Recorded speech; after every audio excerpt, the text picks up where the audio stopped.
The gentleman yields. I now recognize Ms. Pressley from Massachusetts. Thank you to our witnesses for being here today. What we are witnessing from occupant Trump, his administration, and Republicans writ large is not governance. It is a targeted, dangerous assault on the independence of our nonprofit organizations.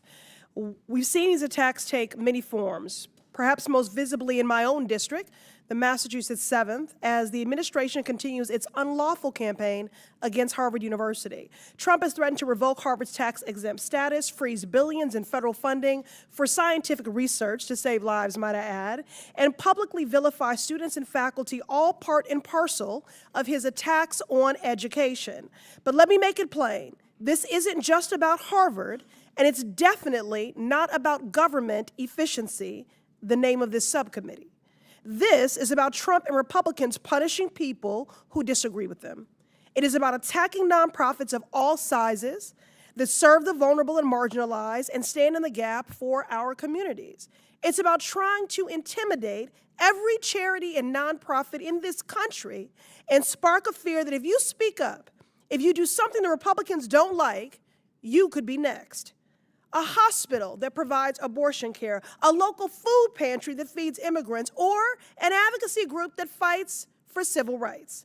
Donald Trump is weaponizing our tax laws to attack nonprofits at the same time he is pushing for tax cuts for Elon Musk and billionaires. Ms. Yentel, can the president or executive branch legally revoke a nonprofit's tax-exempt status simply because it disagrees with that organization's lawful speech or mission? They can't. The statute is very clear that that is illegal. Thank you. Republicans think the answer is yes, but that would mean every nonprofit in America is just one tweet away from being targeted by the federal government. I'm proud that in the Massachusetts 7th, community-based organizations are speaking up and fighting back against Republican attacks, and I know they are doing it at risk of serious threat. Ms. Yentel, can you make plain what are the consequences to charities and nonprofits losing tax-exempt status?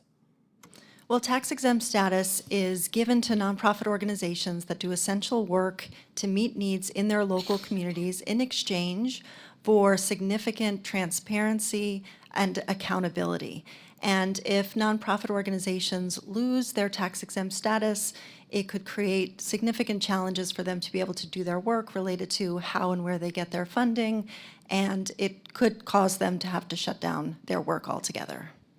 Their work, which is to the betterment of us all, Which is to the meet collective, our local shared needs. constituents. Yes. Very good. Let's put this in perspective. Trump is firing government workers that administer programs like Head Start and Social Security, while also attacking nonprofits that provide resources and supports to vulnerable populations. Trump and his Republican cult do not care about helping people who are struggling. Instead, they want to make them suffer more.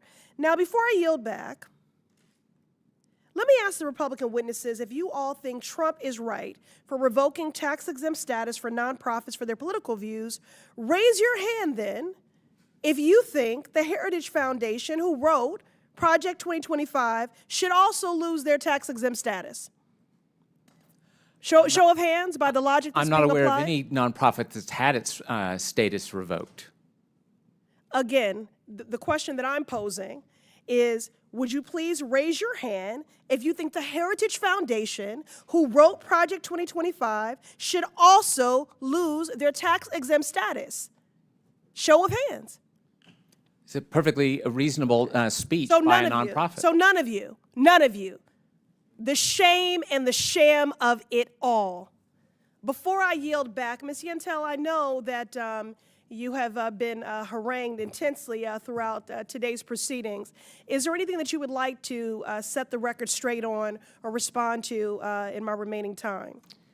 Thank you, Congresswoman. I would like to use the remaining time to remind us all and every member of this committee of the vital, essential work that nonprofit organizations do in each of your communities for your constituents and the work that we do to support them in that work.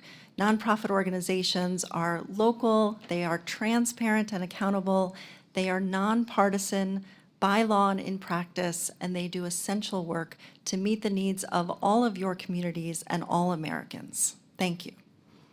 Thank you. I yield back. The gentlelady yields. I now